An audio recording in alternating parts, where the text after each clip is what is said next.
Hello, I'm Maria and let's talk about books. Shadow and Bone has been out in the world for over a week now, and it's time to talk about it.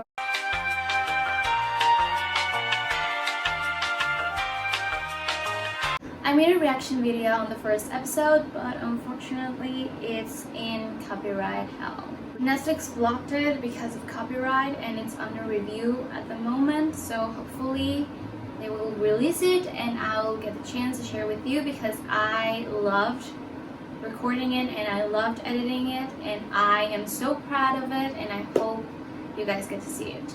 But in the meantime, I wanted to talk about the whole season because I just reacted to the first episode and there's 8 of them, so there's a lot to talk about.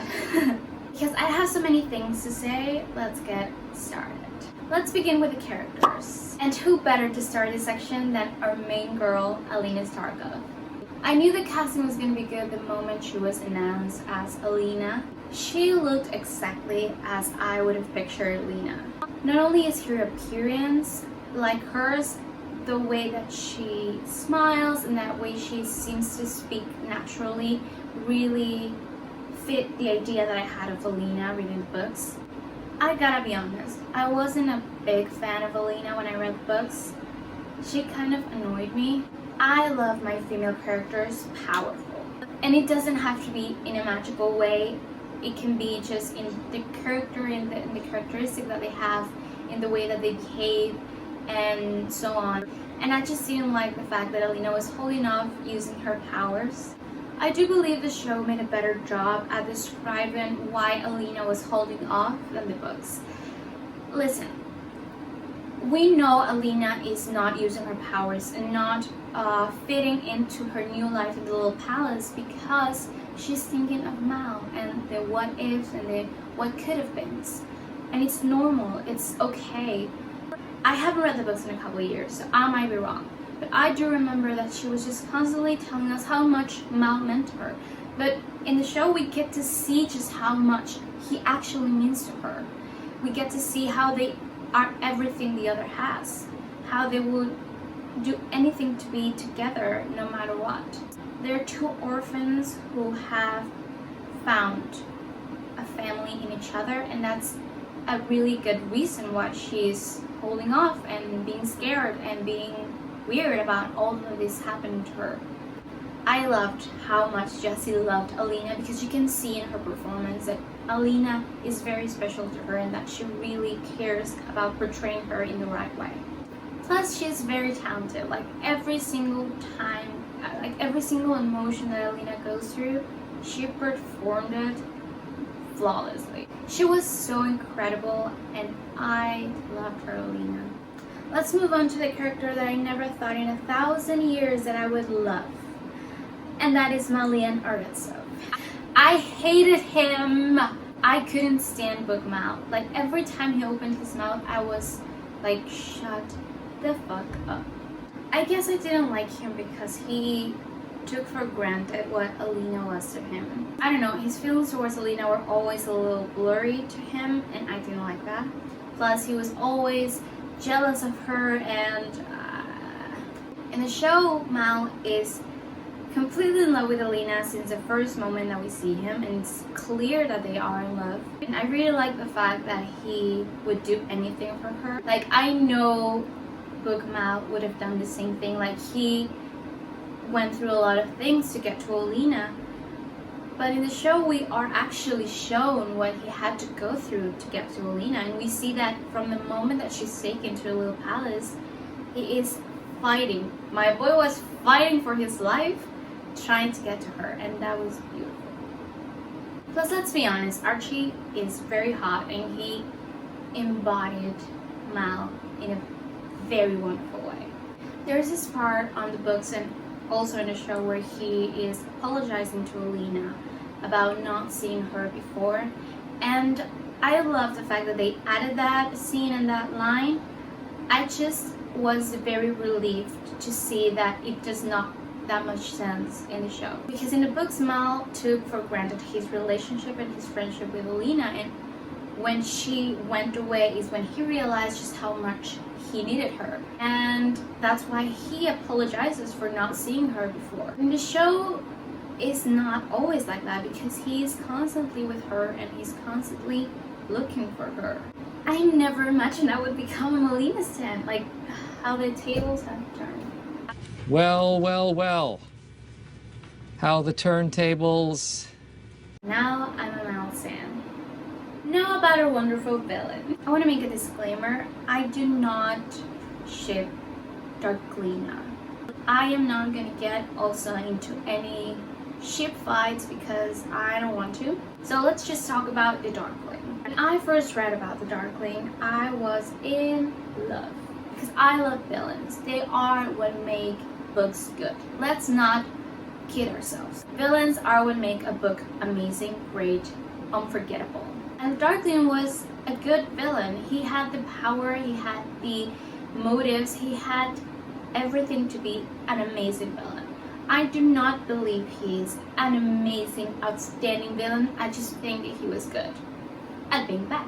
I did imagine him younger, but I would take Ben Barnes in any shape, form, or time. But I really love his performance as a Darkling because it really seemed like he enjoyed so much his character. And that's always good to see. I do believe it was dumb to change his name because at the end, he is mentioned and called a Darkling several times by other characters, so it's not really a surprise that he is a Darkling. I mean, it's kind of obvious just by the fact that he has the same power as the person that supposedly did the fault, so it's just so I didn't think it was necessary to change his name. And speaking of names, I hated the way that they told us Darkling's name.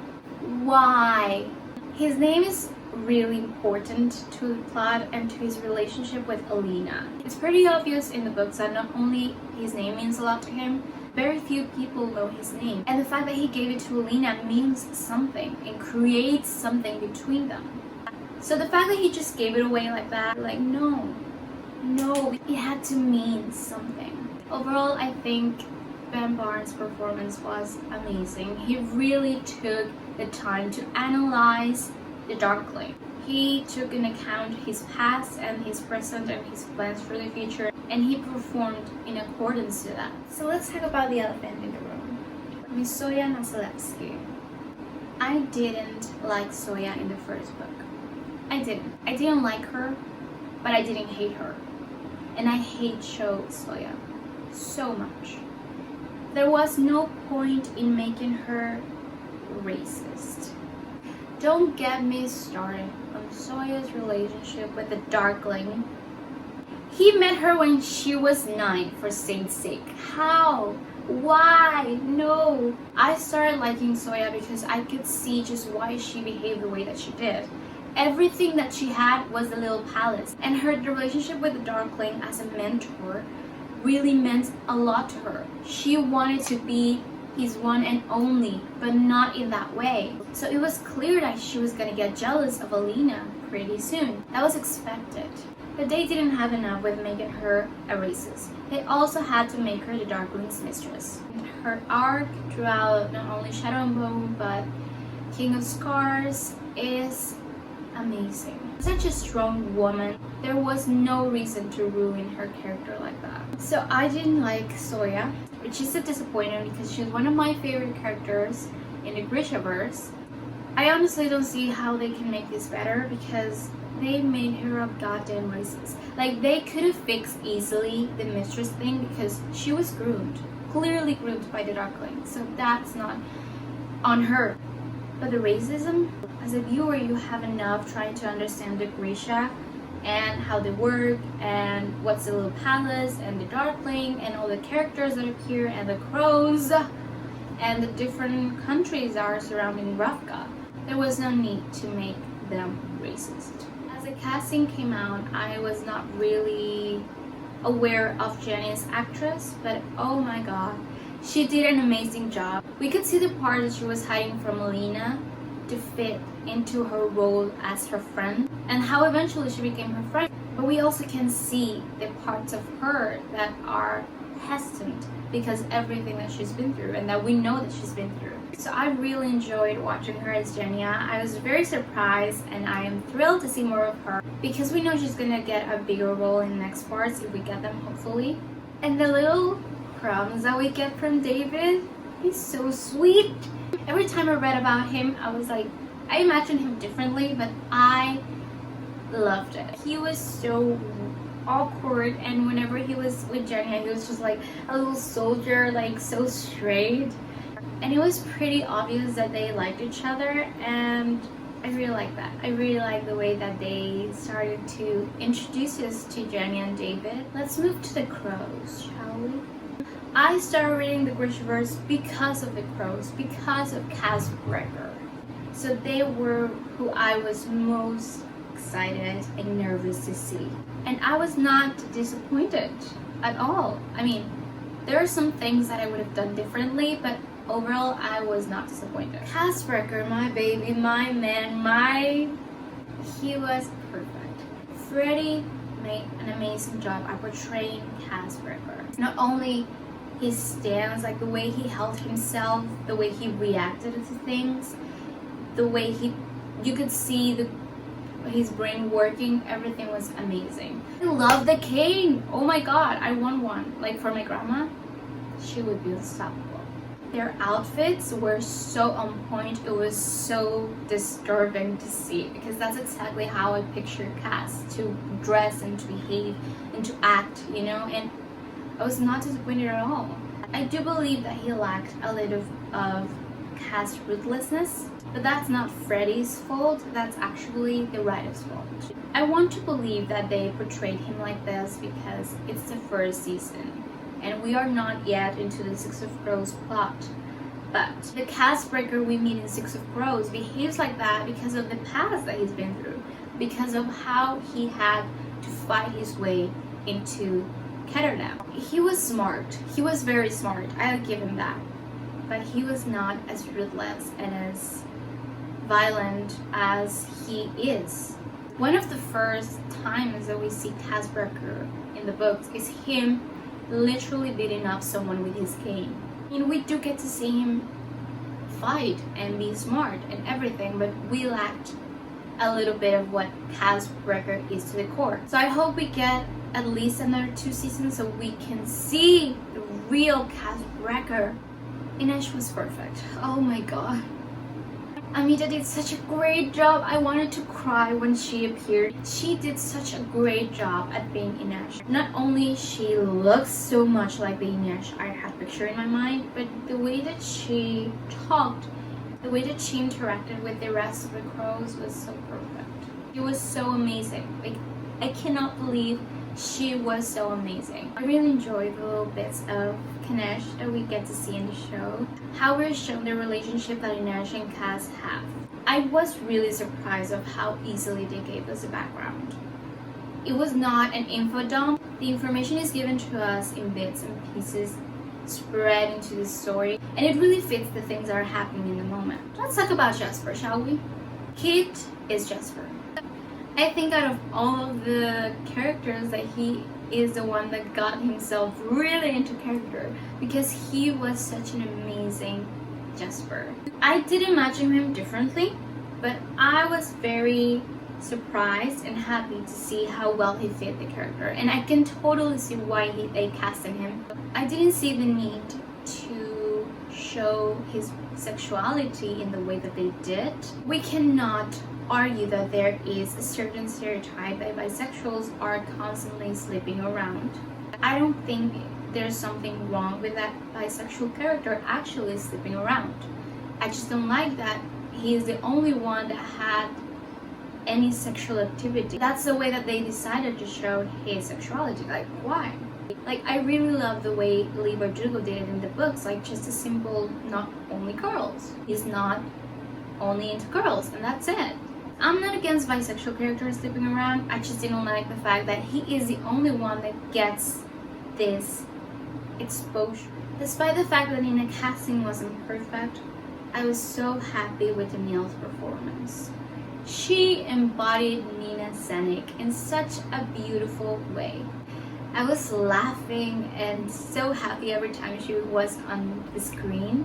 I think my favorite scenes were of her and Mathias because they are straight from the books. Like, that's exactly how they met, how they, got acquainted with each other, and how, the journey that they went through together. It's exactly as in the books. And some parts are just really taken from the books. And it really excited me because as viewers and as readers, that's exactly what we want. To see these scenes, these characters that we imagined and that we saw in our minds be on the screen exactly as we imagined them. I would have wanted them to show a little more of her power. We know that heart render just works with the heart, but how does that make her so powerful? Like, I don't know. I would have wanted those things to be explained a little more. But I really love Nina. She was so great. I have a confession to make. I'm a white man's whore. I loved Mathias, however. As I read Six of Crows and Crooked Kingdom, I liked Mathias. I didn't love him, I didn't hate him. He annoyed me because of his misogynistic point of view and the way that he treated Nina at the beginning. But now, I am his, he is mine. Oh my god. I can't stop thinking about him. Archie and Callahan, how dare you make me love the male characters that I didn't like.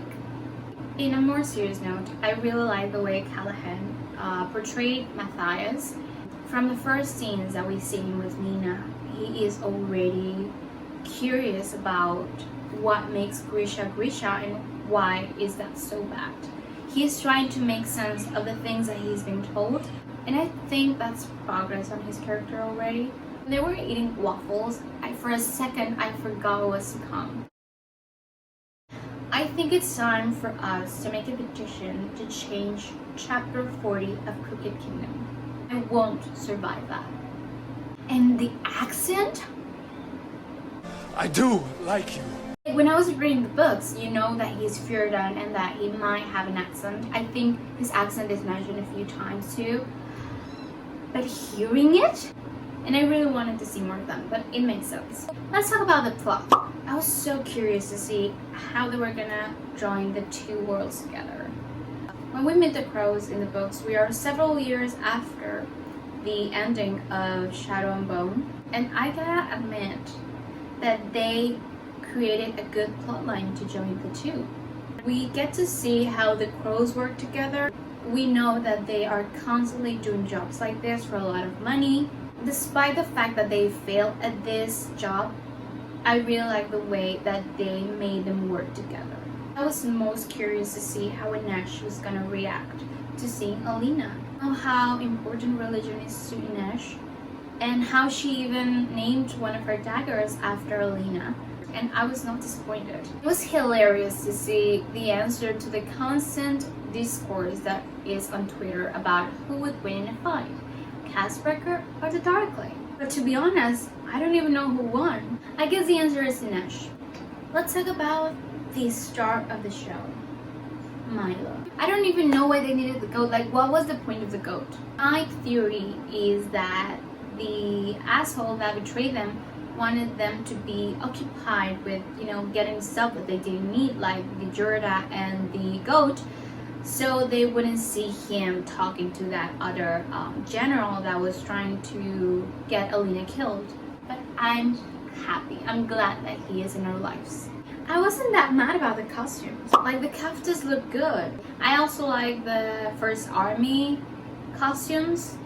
I hated the amplifiers. They wanted to shock the audience when they showed Elena's part of the stack melted into her. But Soya's look a little disgusting. Don't like that. I understand that they did it for the shock factor. I don't think there was a need. The color, like a necklace, would have looked pretty and good. The visual effects looked really nice. Like, Netflix is not known for visual effects, at least not that I am aware of. The folk looked amazing. Volcra did too. Like, they were so horrible and terrifying, and the sound effects, wow. I guess what I didn't like was Elena's whole face just glowing like that. I liked when she was using the light, like it looked a little weird and there were different tones. So I can say with my whole chest, Netflix, you did it. You did a decent, good adaptation. Let's pray to all the saints for another season because I need to see Nikolai and I need to see the crows breaking into the ice court. Like, I need to see that. I need to see that. I'm actually scared of another season because Nikolai is one of my favorite characters. He is the reason why I finished the Shadow and Bone trilogy. I'm scared of him getting ruined by Netflix. I'm gonna stay positive because I really enjoyed Shadow and Bone. Let's hope that they continue like this. What did you think of the first season of Shadow and Bone? Let me know in the comments. So that was my review / rant about Shadow and Bone. As always, I'm gonna leave you my Twitter, my Instagram, and my Goodreads. Here I rant, here I post pictures, and here you can see what I'm reading. If you like this video, please hit the thumbs up, subscribe, and hit the bell button for more of me and my books. Thank you so much for watching, and I'll see you soon.